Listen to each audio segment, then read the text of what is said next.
ദൈവനാമത്തിൽ നിങ്ങൾക്കേവർക്കും സ്നേഹം നിറഞ്ഞ വന്ദനം. പ്രിയ സഹോദരങ്ങളെ, ഇന്നെനിക്കു നിങ്ങളോട് പങ്കുവെക്കാനുള്ള വിഷയം ലോക സമാധാനം ക്രൈസ്തവ വീക്ഷണത്തിൽ എന്നതാണ്. ഇന്ന് നാം ജീവിക്കുന്നത് അതീവ സങ്കീർണമായ ഒരു കാലഘട്ടത്തിലൂടെയാണ്. ശാസ്ത്രവും സാങ്കേതികവിദ്യയും വലിയ വളർച്ച കൈവരിക്കുമ്പോഴും മനുഷ്യൻ സമാധാനത്തിനായി അലയുകയാണ്. ലോക സമാധാനം എന്നത് വെറുമൊരു രാഷ്ട്രീയ മുദ്രാവാക്യമല്ല, അത് ക്രിസ്തീയ വിശ്വാസത്തിന്റെ കാതലായ ഒരു ഭാഗമാണ്. കേവലം യുദ്ധങ്ങളുടെ അഭാവം മാത്രമല്ല സമാധാനം, മറിച്ച് ദൈവവും മനുഷ്യനും തമ്മിലുള്ള അഗാധമായ ബന്ധത്തിന്റെ പ്രതിഫലനമാണ് അത്. ആദ്യമായി നമുക്ക് ഓർക്കാം, സമാധാനം എന്നത് ലോകം നൽകുന്ന ഒരു കരാറല്ല, അത് ക്രിസ്തു നമുക്ക് നൽകുന്ന ഒരു വലിയ ദാനമാണ്. യോഹന്നാന്റെ സുവിശേഷം 14-ാം അധ്യായത്തിൽ യേശുക്രിസ്തു തന്റെ ശിഷ്യന്മാരോട് പറഞ്ഞത് ഇതാണ്: സമാധാനം ഞാൻ നിങ്ങൾക്ക് തന്നേച്ചു പോകുന്നു, എന്റെ സമാധാനം ഞാൻ നിങ്ങൾക്ക് നൽകുന്നു. ലോകം നൽകുന്നത് പോലെയല്ല ഞാൻ നിങ്ങൾക്ക് നൽകുന്നത്. ഇതൊരു വലിയ തിരിച്ചറിവാണ്. ലോകം നൽകുന്ന സമാധാനം ഭയത്തിൽ നിന്നുള്ള മുക്തി മാത്രമാണ്. എന്നാൽ ക്രിസ്തു നൽകുന്ന സമാധാനം നമ്മുടെ ആത്മാവിന് ലഭിക്കുന്ന സുരക്ഷിതത്വമാണ്. ജീവിതത്തിലെ എന്ത് കൊടുങ്കാറ്റുകൾക്കിടയിലും തളരാതെ നിൽക്കാൻ നമ്മെ സഹായിക്കുന്നത് ഈ വാഗ്ദത്തമാണ്. അതുകൊണ്ട് ലോക സമാധാനത്തിനായി പ്രാർത്ഥിക്കുമ്പോൾ ആദ്യം ക്രിസ്തുവിന്റെ സമാധാനം നമ്മുടെ ഹൃദയങ്ങളിൽ നിറയട്ടെ എന്ന് നമുക്ക് ആഗ്രഹിക്കാം. വിശുദ്ധ ഇസഹാക്ക് പിതാവ് പറഞ്ഞത് എത്ര മനോഹരമാണ്: നീ നിന്നോട് തന്നെ സമാധാനത്തിലാകുക, അപ്പോൾ സ്വർഗവും ഭൂമിയും നിന്നോട് സമാധാനത്തിലാകും. ഈ വാക്കുകളിൽ വലിയൊരു സത്യമുണ്ട്. നമ്മുടെ ഉള്ളിൽ വിദ്വേഷമോ അസൂയോ ഉണ്ടെങ്കിൽ പുറം ലോകത്ത് സമാധാനം കൊണ്ടുവരാൻ നമുക്ക് കഴിയില്ല. നമ്മൾ ആദ്യം ദൈവത്തിലേക്ക് തിരിയണം. നമ്മുടെ ഉള്ളിലെ അസ്വസ്ഥതകളെ ദൈവകൃപയാൽ കീഴ്പ്പെടുത്തണം. രണ്ടാമതായി, സമാധാനം ആഗ്രഹിക്കുന്നത് മാത്രം പോരാ, സമാധാനം നിർമ്മിക്കുന്നവരായി നമ്മൾ മാറണം. മത്തായി എഴുതിയ സുവിശേഷത്തിൽ കർത്താവ് പറയുന്നു: സമാധാനം ഉണ്ടാക്കുന്നവർ ഭാഗ്യവാന്മാർ, അവർ ദൈവത്തിന്റെ പുത്രന്മാർ എന്ന് വിളിക്കപ്പെടും. സമാധാനത്തിനായി വെറുതെ കാത്തിരിക്കുകയല്ല, മറിച്ച് അത് സജീവമായി നിർമ്മിച്ചെടുക്കുകയാണ് ക്രിസ്തീയ ദൗത്യം. ശത്രുതയുള്ളിടത്ത് സ്നേഹം എത്തിക്കാനും ഭിന്നതകളെ പരിഹരിക്കാനും മുൻകൈ എടുക്കുന്നവർ ദൈവത്തിന്റെ മക്കളായി അംഗീകരിക്കപ്പെടുന്നു. സമൂഹത്തിൽ സമാധാനം സ്ഥാപിക്കുന്നതിലൂടെ ദൈവത്തിന്റെ സ്വഭാവം ലോകത്തിന് മുൻപിൽ വെളിപ്പെടുത്താൻ നമുക്ക് സാധിക്കുന്നു.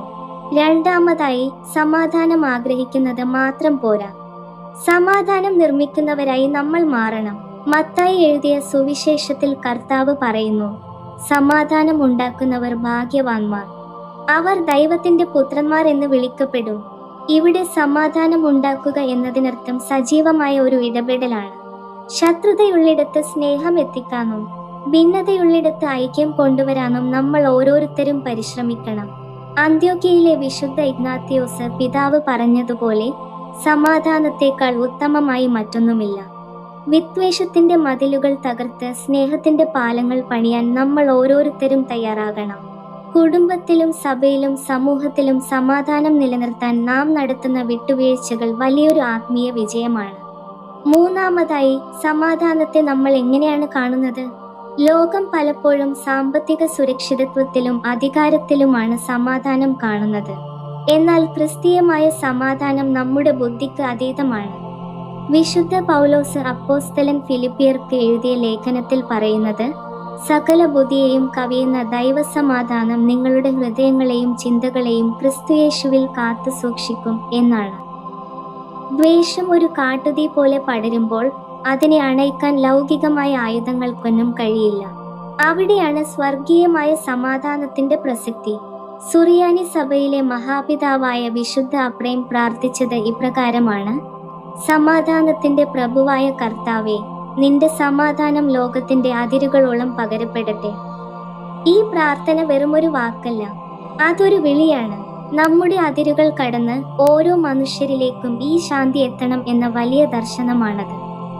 ഈ ദൗത്യത്തിൽ സഭയ്ക്ക് വലിയൊരു പങ്കുണ്ട്. സഭ ലോകത്തിന് മുൻപിൽ ഒരു മാതൃകയാകണം, വാക്കുകളിലൂടെയല്ല, മറിച്ച് ക്രിസ്തു പകർന്നു നൽകിയ ആ വലിയ ശാന്തിയിലൂടെ ലോകത്തെ ഒന്നാകെ സമാധാനത്തിലേക്ക് നയിക്കാൻ നമുക്ക് ഓരോരുത്തർക്കും പരിശ്രമിക്കാം.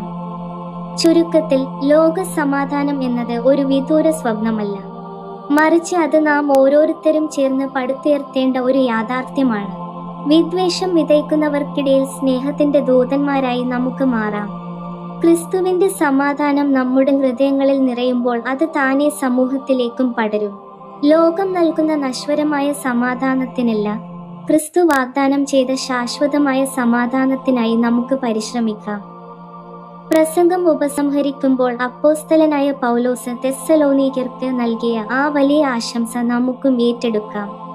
സമാധാനത്തിന്റെ കർത്താവായവൻ താൻ നിങ്ങൾക്ക് എല്ലായ്പ്പോഴും എല്ലാവിധത്തിലും സമാധാനം നൽകുമാറാകട്ടെ. ദൈവം നൽകുന്ന സമാധാനം നമ്മുടെ ജീവിതയാത്രയിൽ എന്നും വെളിച്ചമായിരിക്കട്ടെ. സമാധാനത്തിന്റെ പ്രഭുവായ കർത്താവ് നമ്മെ എല്ലാവരെയും തന്റെ സമാധാനത്തിന്റെ ഉപകരണങ്ങളാക്കി മാറ്റട്ടെ. ഇത്രയും പറഞ്ഞുകൊണ്ട് ഞാൻ എൻ്റെ പ്രസംഗത്തിൽ നിന്ന് വിരമിക്കുന്നു. ദൈവത്തിരുനാമം വാഴ്ത്തപ്പെടുമാറാകട്ടെ. ആമേൻ. ജയ് ക്രൈസ്റ്റ്.